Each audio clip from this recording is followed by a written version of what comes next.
Hey guys, Todd Schroth here, Todd Schroth Real Estate Team, eXp Realty. Here today with our in-house mortgage lender, Laurence Heisler with the Heisler team at the mortgage firm. Wanted to talk to him today because he just recently put an article together in the Orlando Real Producers October issue about 4 different types of niche products real estate agents can use. So Laurence, let's dive into that. Thank you for being here as well. Absolutely. Great to be here. So yeah, we're starting to see more and more of these niche products coming back. There was a time back in the days where we saw a lot of different types of financing, some of which didn't really require a whole lot of qualifying on the buyer's behalf. But of course, we know that that led to some bad things. So things have tightened up, but we're starting to see a loosening right now with some of the options that are available for our buyers out there.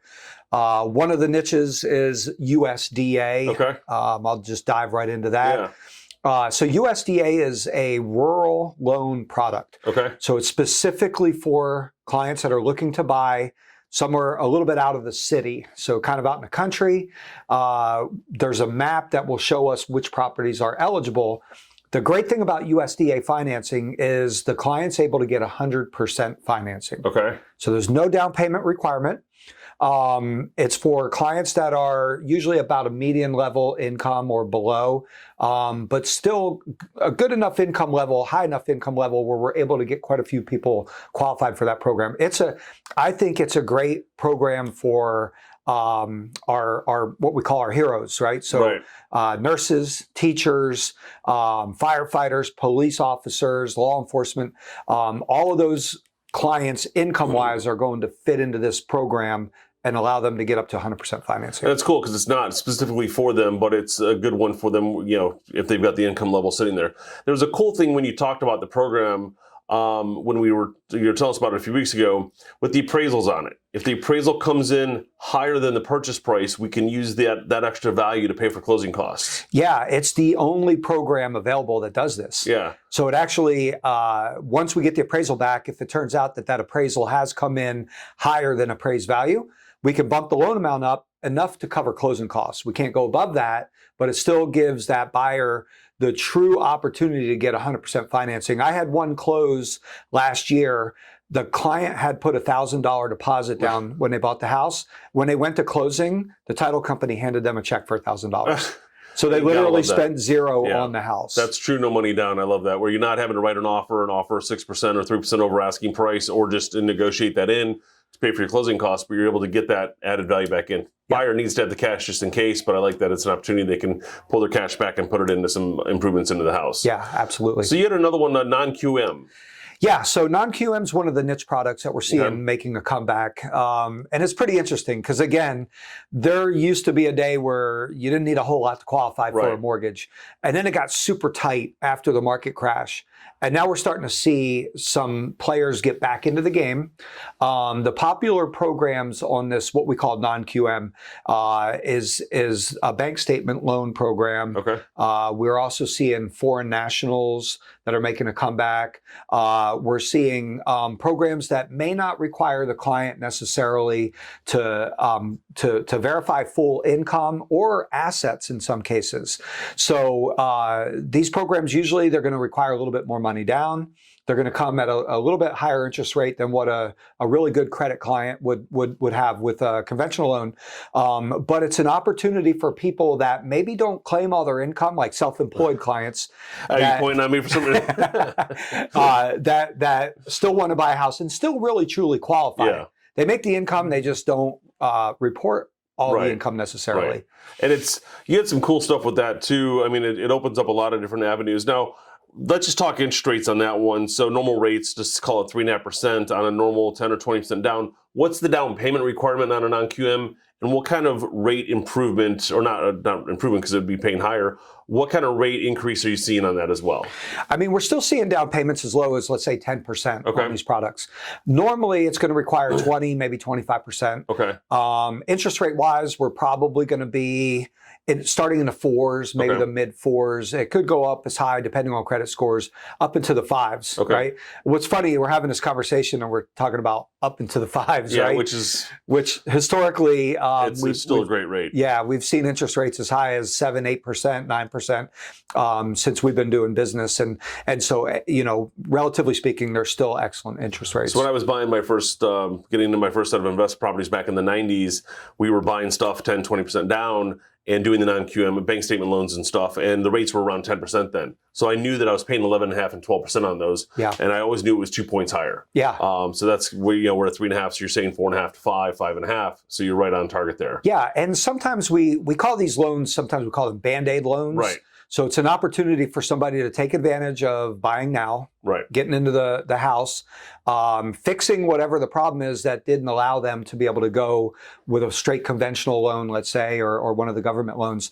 And then once they get that fixed, we're able to come back and refinance them and possibly lower the rate, save them some money. Well, I like that option because, as a real estate agent, we, show all of our income, but we also show all of our expenses that are involved. So it takes our income down to where sometimes we can't qualify for what we can afford. And this allows us to get into the house and then refinance 2 years later after we have had to readjust our expense level, to qualify to the income level there. Yep. So, and you had 2 more products that we had coming up. Yeah. So one of them is a construction perm loan. Okay. We're doing a lot of construction perms right now. What's great about the construction perm is it kind of fixes a big problem that we have in the market right now, which is lack of inventory. Right. So if a client's been looking, they can't find a house that's suiting their needs, they go to the new construction, the big builders, and in some cases, there's no inventory or it's out of their price range. The construction perm gives them another option. Right. So this is where they're going to find a lot, and then we're going to match them up with a good builder. And the builder's going to sit down with them, go over the price of the home. They can, in essence, build their dream home, exactly what they want.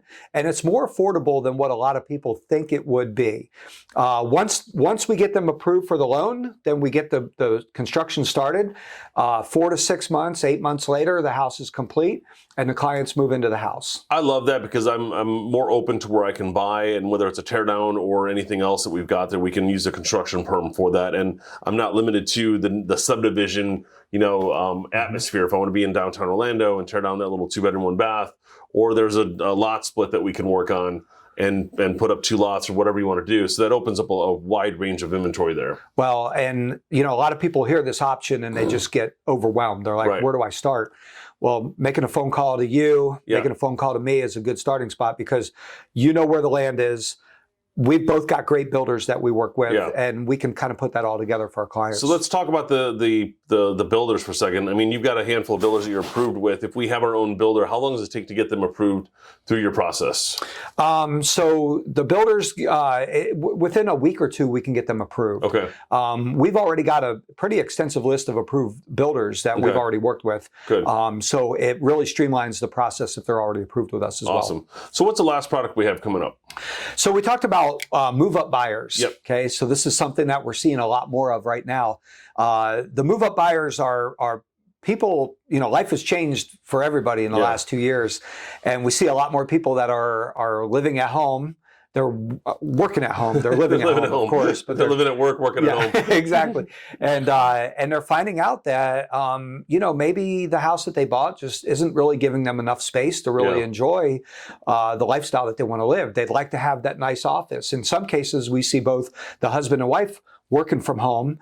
Both of them need their own offices, and there's just not enough space. Yeah. So we're starting to see this trend, or we've been seeing this trend now for a while, of those clients that are coming to us saying, hey, we want to find something bigger. Right. We're ready to sell our little home. We're ready to buy a new home.